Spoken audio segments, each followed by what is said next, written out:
Welcome to the Top 10 Garden Show with Ken Lain. Listen to Ken's tips, tricks, and garden shortcuts guaranteed to make your gardens more beautiful than ever this year. Now, welcome your host, Ken Lain. This weekend's garden class is on how to grow wildflowers. And the reason that we have a class every Saturday at 9:30, we have a class. The topics change. This weekend, it's how to grow wildflowers and why January is the best month to start wildflowers, or I'd say by the end of February. If you can get it in before Valentine's, perfect. And here's the reason why. It seems counterintuitive unless you're a gardener, but seed, this is a blended seed. So you get wildflower mixes or blends. So there's 10, 20 or more varieties of seed in each of our mixes. We custom make our mixes. So there's a butterfly, there's a deer and rabbit resistive, there's a Arizona, there's a native mix. And so there's only a poppy mix, just California poppies, only with more than just orange. It's got reds and yellows and pinks and whites. It's really pretty. The reason that you're putting them in January, these are wild seed.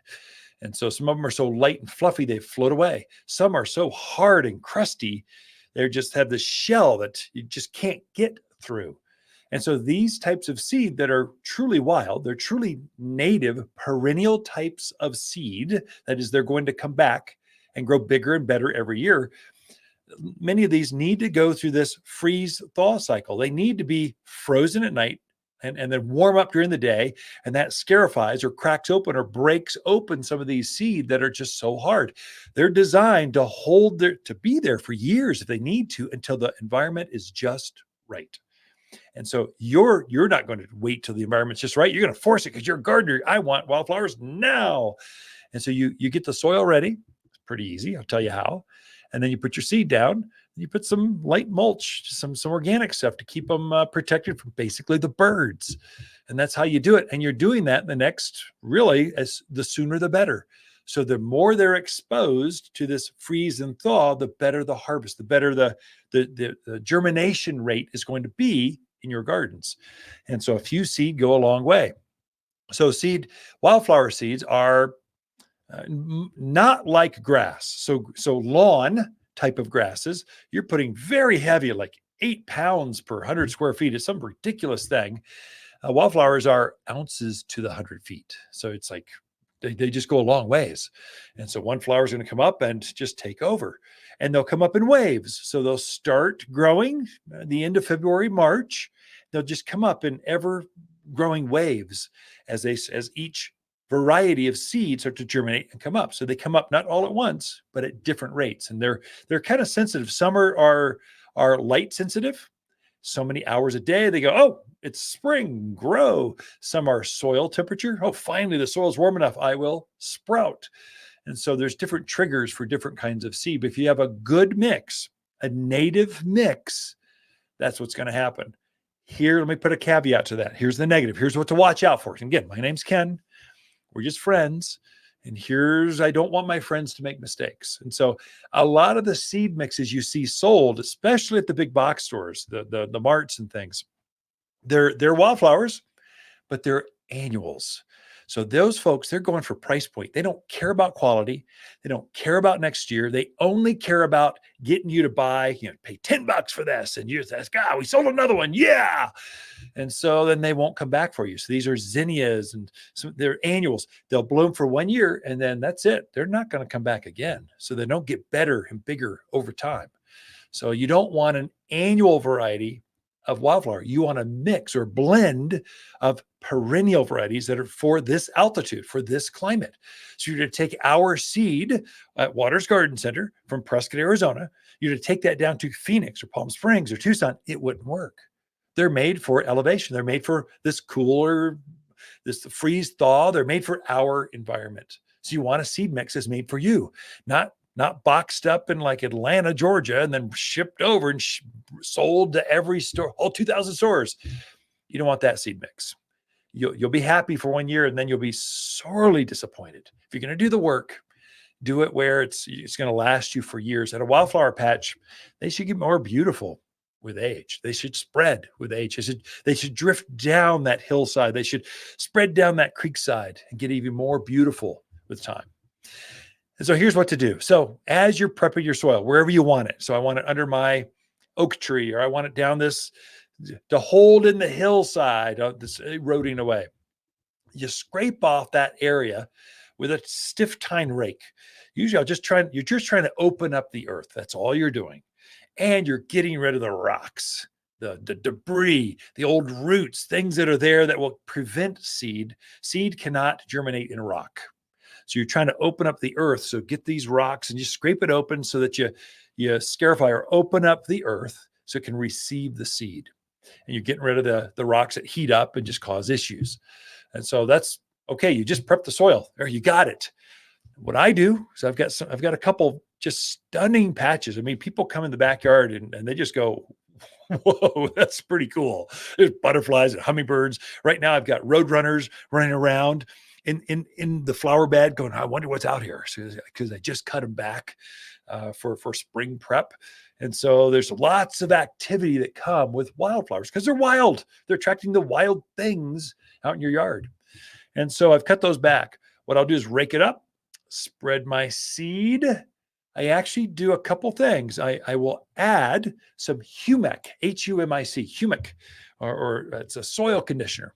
It's humic acid is what it is. Humic acid, if you take a compost pile and boil it down to its last element, what you're left with is humic acid. Seeds love humic acid. If you know this, it encourages deeper roots is what it does. So it activates the soil so that the mycorrhizals and the worms are just kind of they're just working in this. They're going to come in because they're attracted to this humic acid. So you spread that on there. It's like a fertilizer. It looks like coffee grounds. So you spread it out there and it's going to help those seeds as they germinate to have deeper tap roots, which means you have a longer bloom, larger blooms, more blooms as the season progresses, especially for these summer things. So gaillardias, echinaceas, coreopsis, these summer blooming flowers, they're going to be blooming in the heat. Well, you want them to have as deeper roots as you can. You get better flowers. And then I'll top dress that entire area with about maybe a ½ inch, ½ inch, or as light as you can go inch of premium mulch.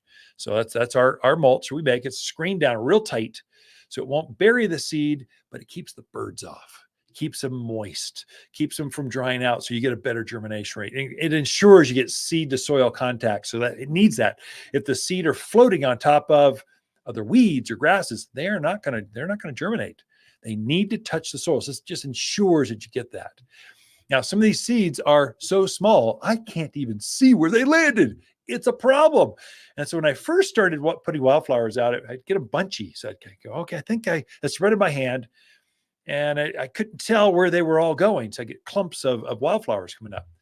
An insider tip, this is just school of hard knocks. I came up with this one, hydromulch. I need to make my own hydromulch. And so I'll take a bag of premium mulch, which I just said you need some of that to keep the birds off. I'll put it in a wheelbarrow.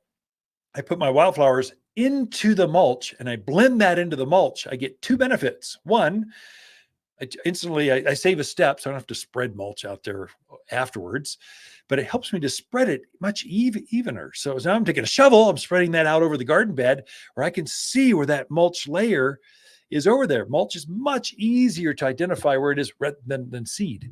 You'll blend those seed into that mulch in the wheelbarrow, and they instantly disappear. And so this will help you to get a more even patch. I mean, it's a game changer. Why I didn't think of this earlier, I don't know.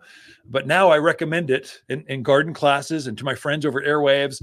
It's a game changer. It really makes a difference. So summarize. Get a good seed mix.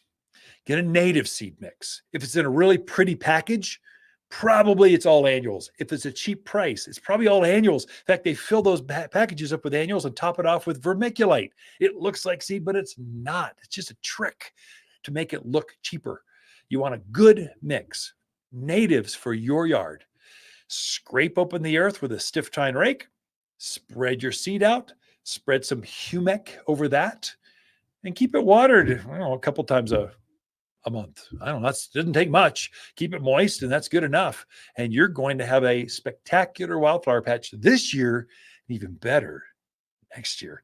Got more in store for you, but be right back after this. Introducing a captivating addition to any garden landscape.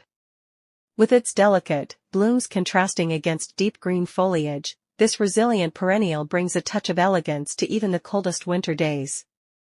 Ice and Roses thrives in challenging conditions, from frosty winters to scorching summers, making it a reliable and low-maintenance choice for both novice and seasoned gardeners alike.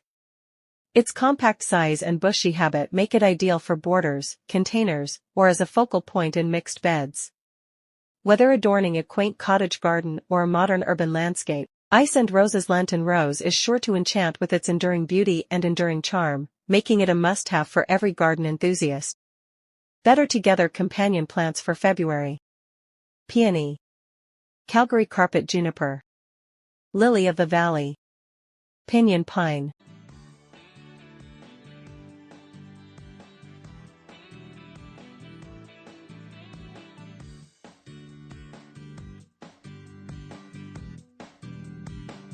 You're listening to garden expert Ken Lain. He can be found throughout the week at Waters Garden Center in Prescott.